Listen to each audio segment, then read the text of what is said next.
Welcome to Conversations in Social Care, a unique and refreshing podcast for the social care sector, brought to you from Care Talk.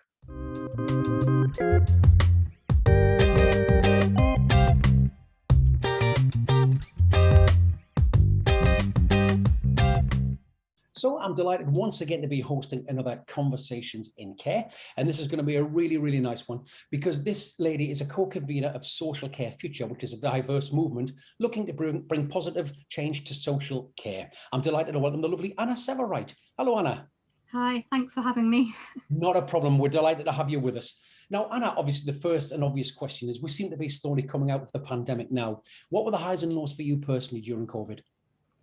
Yeah, I mean, it's been a very strange year for everyone, hasn't it? And I suppose for me, I was shielding for most of it. So personally, that was, I guess, a low in one way, because obviously I sort of first few months, I think I left my flat twice in about 3 months, and they were to go to hospital appointments. But then gradually, as we learned more about the pandemic, we were able to kind of go out a bit more and things. But one of the positives, I actually started taking photos through my window of things outdoors and put them on Twitter, hashtag view from my window. And it really made me get back into photography, actually enjoy that a bit more. So, and it's been nice not having to get early morning trains to London, but yeah. Yeah, it has been different for all of us, hasn't it? It's a totally different way of working. Yes, it feels like a different country in many ways. It does, and I know a lot of people did find, obviously, being in lockdown quite tough, but I think it has kind of brought a lot of positive things as well, where people have realised it is quite nice sometimes to work from home and, as you say, not jump on a train and travel all over the country. Yes, yeah.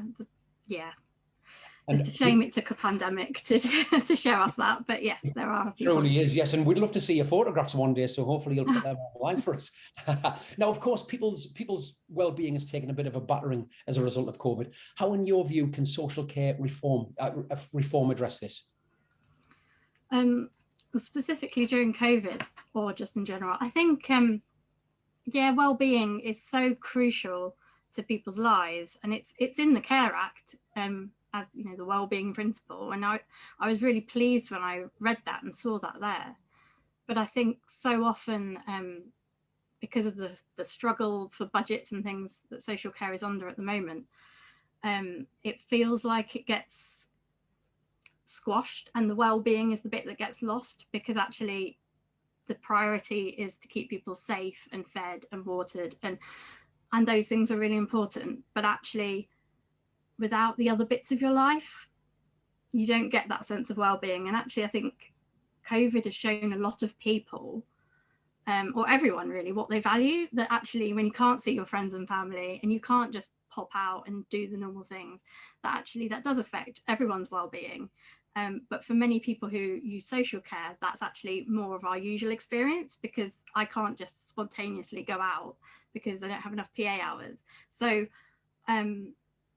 reform for me would be about how it can enable everyone to have those things that we all value, rather than just the people that don't need social care. Yeah, definitely. Now, you're a very passionate and vocal campaigner, of course, for the voice of people who use social care services. How's your personal journey led you to where you are today? I suppose I kind of have to give you a brief history of myself to explain it, probably. But I, back in goodness knows when, 2005, I came to Leicester to go to medical school, and I arrived not disabled, and I left medical school in an electric wheelchair with disability. So my life changed massively.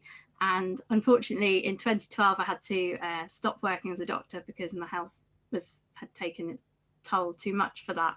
So my life, I went from total independence in a sense and just not really thinking about social care to suddenly needing a social care package and having a lot of health conditions.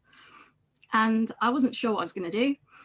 And I saw an advert for a co-production group, and I joined that. I applied, and I didn't even know what co-production was. I had to Google it. And that was actually in health. It was with the Coalition for Collaborative Care. And it was all about personalised care. And I started to hear about this idea that people should have choice and control over their lives, and that we should have care that enables us to be able to live the life we want to live, rather than lots of little pockets of care and having to fit our lives around the system. And through that work, I eventually became the co-chair of that organisation, and then also started to get to know colleagues in social care. And that was how I got to know Social Care Future. And when I left the coalition, my chairship was up. I became one of the conveners of Social Care Future. So yeah, that's how I ended up here. So you really have seen social care from every end, if you like. Yes, yeah. I mean, obviously, I am someone who employs PAs with a direct payment. So it affects my everyday life. And initially, when I received social care, I was really relieved, because actually life had been becoming more and more of a struggle. I'd sort of done the inevitable thing of, I don't need any help, that kind of struggle on approach. And then gradually had to admit I needed some support. And initially it was a real relief, because actually my flat, could be clean. Like, I had help cleaning the flat. I could have help with some of the things that I'd just not been able to do anymore. But then after a couple of years, I suppose I realised that actually my life had really shrunk into very small, and I was in my mid-20s then, and it wasn't a normal life. So that was when I started to really get into talking about what social care should be. And of course, Anna, I think a lot of people guess at what receiving social care is like. Do you think it's not until you actually are in receipt of social care services that you can truly understand how fantastic these people are?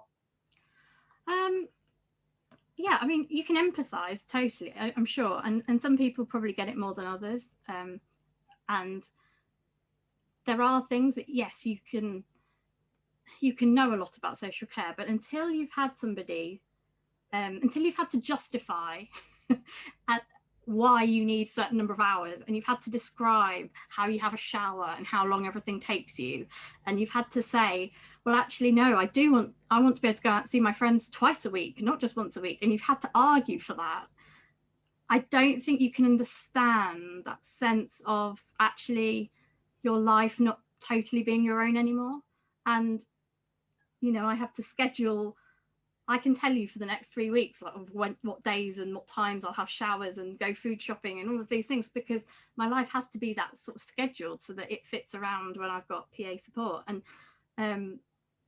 so it is a different way of working and living, but it becomes normal as well in a way. So yeah. And obviously the flip side of that for you, Anna, is it's made you very, very passionate about social care, and it's made you a great voice for those who don't have a voice. Yeah, it certainly made me see what an important difference good social care can make. And yes, hopefully by speaking up, I can change it and improve it for everyone. I mean, there's great bits of social care, so I'm not, I'm an advocate for it, yeah. Yeah. Now, I think you've touched on this a little bit, Anna, but why do we need a new future for social care? I mean, I think everybody really would acknowledge that the last 10 years or even longer have been very difficult for social care. The budgets have been being cut and cut and cut. And actually, it's often felt like we're sort of going a bit backwards on some of the sort of self-directed support that was starting to come through. And unfortunately, a lot of the people that I speak to or who contact me are contacting me because they're not experiencing life in the way that they'd like to live their life at the moment, or often it's people only come into contact with social care when their life sort of takes a bit of a downward turn and it's seen as a sort of last resort. And actually, I think social care should be much more than that. We should be celebrating the important difference it can do and make in people's lives. And we should be really properly allowing it to support people so that people can be a proper part of society. And also, I never meet someone who says to me, oh, I hope when I get old, in 20 years time that my family send me to a care home. It shouldn't be a situation that it's sort of like a last resort because there's no other options and that no one really wants it. It should be things, we should be able to be having these conversations and having options that people choose proactively and don't dread and don't see as a kind of, oh, I'm going to have to now, but actually it's still a part of life and they can still be living their life. Definitely. With social care. So how do you think we can come together to stop a them and us mentality in social care? I think that's really important. the reason we started Social Care Future really was that we felt that there was a lot of discussions about social care conferences and debates, and there just were no people who drew on social care in those conversations, and that felt wrong, really. You know, I often say now, like, if you had a conference on gender equality and there were no women on the panel, it would be called out. People would say that's wrong, but somehow it was okay that these conversations were happening about people, but none of those people were in the room. So we started Social Care Future to say, actually, people need to have a voice. But I have such a massive investment in good conditions for social care staff too, because I want my PAs to be well paid, I want them to be well supported, I want it to be a career that people want to do. And if they're miserable, it's not going to give me a good life. So for us, it needs to be a joint ask. But so often from the industry in the past, certainly in the sector, it was quite a lot of talking about people and talking about looking after people and helping people and doing to people, rather than a kind of joint call. And actually in America and in New York, there was a campaign for better pay for care staff, and they did a video. And what's really amazing and powerful about that video is you hear from people that draw on social care and the people that support them equally, both calling for this change in I think it's the minimum wage that they're asking for a change. And you just don't really hear that in this country. It's often talked about people rather than the people themselves. Yeah, definitely. Now, there's lots of positive policies, Care Act, buzzwords, as always. Do you think there's still a gap between the rhetoric and reality? And if so, how do we address it? Yeah, I think there's a really big gap, actually, unfortunately. I think, how do we address it? Well, that's the $1 million question. There's a few things I think that need to happen. Obviously, we do need more funding. And I'm not going to pretend that we don't.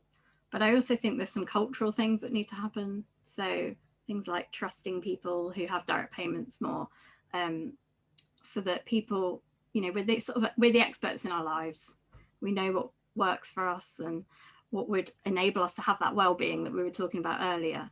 And I think so often it feels like there's a lot of bureaucracy and red tape that gets in the way of that. And at the heart of that, I guess, is just listening and talking to people. So actually in my area, they have started to, they started meeting with people using direct payments to find out people's experiences. And I think it's fair to say that they were quite shocked, because if you don't listen to people, you don't understand, and actually you can't then do anything about it. So for me, I guess co-production with people is key to it, because otherwise any reform, any change, it just won't really deliver the differences to people's lives that we want. You've talked about co-production there, and do you think innovation has a part to play as well? Yeah, definitely. One of the things we do at Social Care Future is we have these things called glimpses of the future, but actually they're here now. They're pockets, they're places where people are doing things really differently, and they're often really small, and they're often because somebody, set up something different, and they're brilliant little examples, but they're not scaled up and they're not taken on board by, so I suppose, the bigger system. And it's how do we allow innovation to spread and learn from, and maybe not copy, but actually allow the same sort of circumstances to allow innovation, because there are some brilliant examples out there. It's just that they're often very small, and when you try to allow them to scale up, there are systemic barriers that sort of get in the way, because if you're innovative, you're probably not full of the red tape that the system wants. Yeah, I know what you mean. Yeah. Now, the sector's very good, obviously, at talking the talk, but without support from the government and the wider community. How can we galvanise support from outside the social care arena? Yeah, I think that's really important. I think most people just don't even understand what social care is. It's a thing that happens over there. We all go to our GPs, so we all feel we know what the NHS does, but we don't understand social care unless, or people hear about it and they think it's care homes, because that's what generally is on the news and that's what you hear about. And I think without telling the public what social care really is and really could be, it's going to be very hard to get them to support it and to want to pay more for it, and for politicians to feel that they actually do need to sort this out now. So one of the things, again, that we're doing at Social Care Future is trying to build a movement for change and in the wider public, rather than just talking to the sector. And one of the ways we're doing that is talking about social care in a different way. What's often being referred to as reframing social care, but talking about people's lives, and rather than talking about social care as kind of hours and budgets and in crisis, but actually saying, look, this is a thing we want to invest in. This is important to the whole of society. This is about equal rights in a sense. This is about people's lives.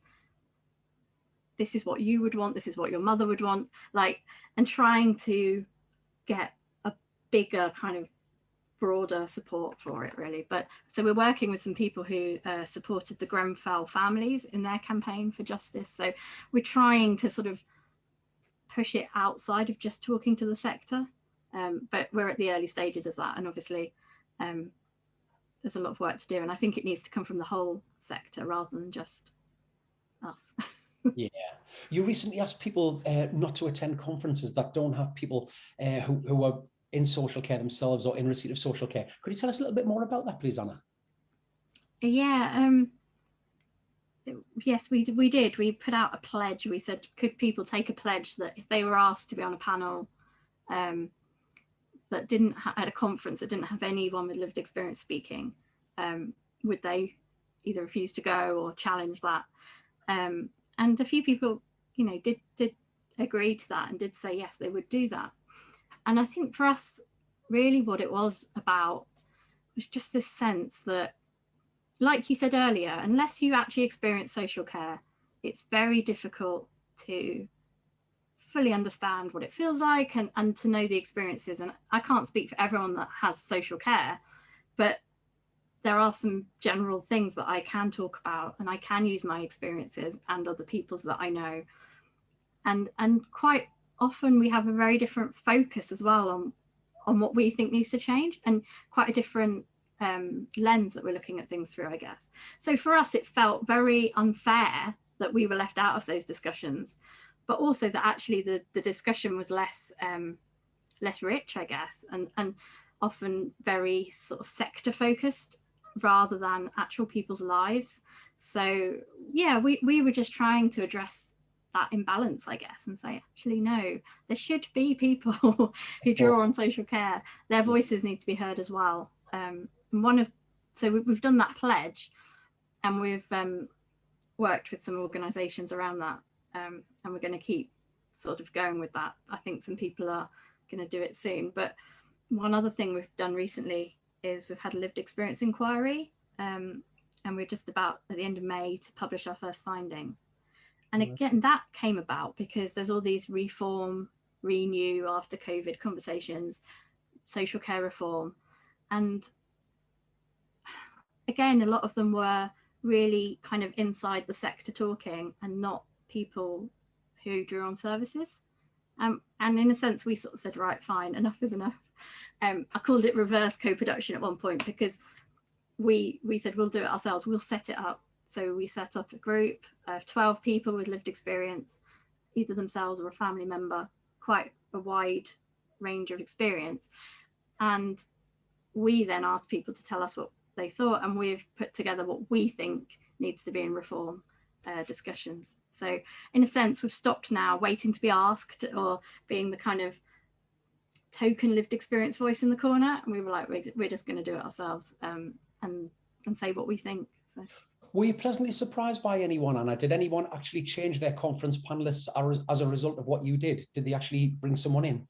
There have been a few that have invited people, including myself. It can't just always be me and a couple of others. That we need to get a wider range. The lone voice. A wider range of voices. But yeah, there have been a few times when people have been challenged. And in fact, I gave evidence last year at the Health and Select Committee inquiry chaired by Jeremy Hunt, and that was because I think Martin, one of our other conveners on Twitter, challenged them and said, you're not hearing from anyone that uses services. So they invited me along, and yeah, he then played a bit of my evidence to Matt Hancock. So it, you know, it did, I mean, probably didn't change anything, but yeah, there have been changes. People have definitely changed the panel and put someone on there.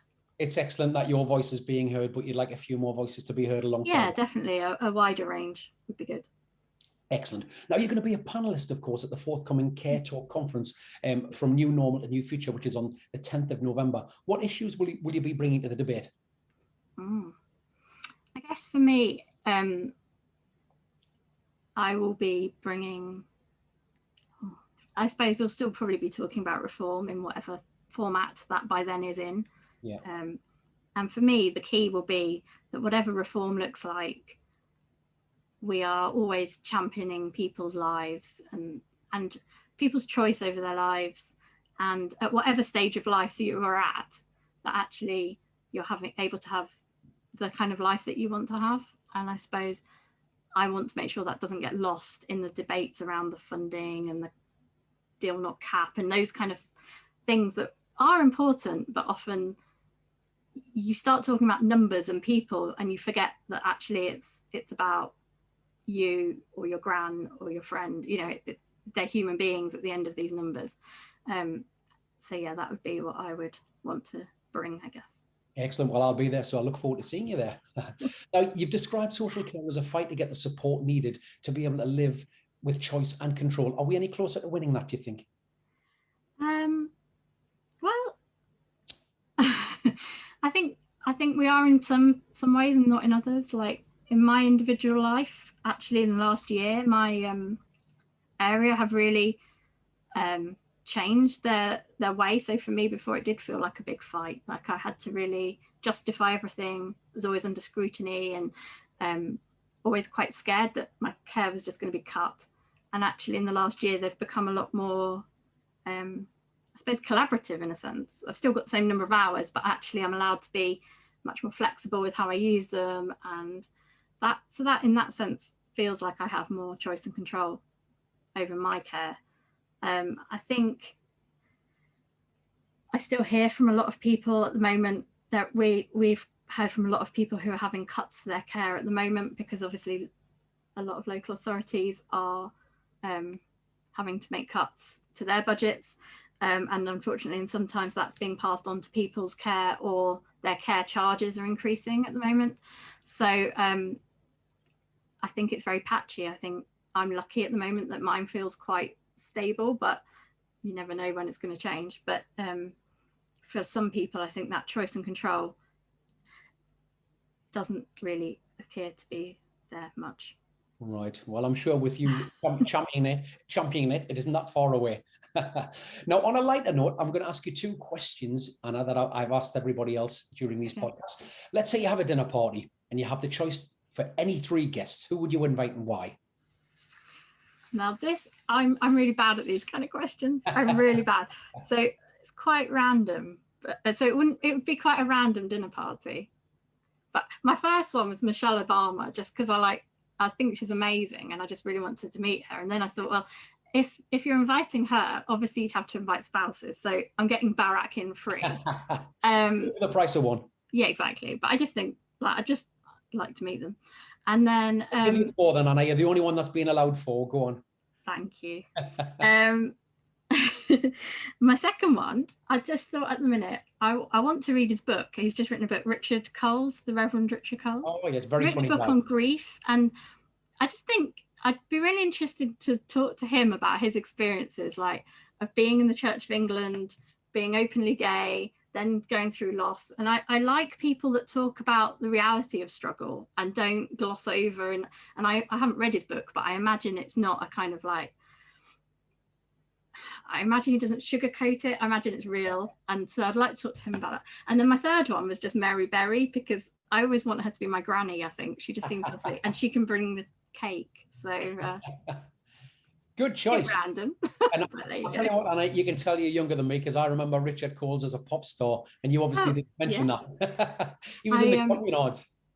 yeah, it's really interesting in that sense, like the kind of dichotomy between that and then becoming a vicar, and so that all fascinates me, like how that, He's had such a varied life, and I don't know if you've seen, he actually attempted to be a stand-up comic as well not so long ago on TV, which was really good. Yeah, he's a very, very funny guy.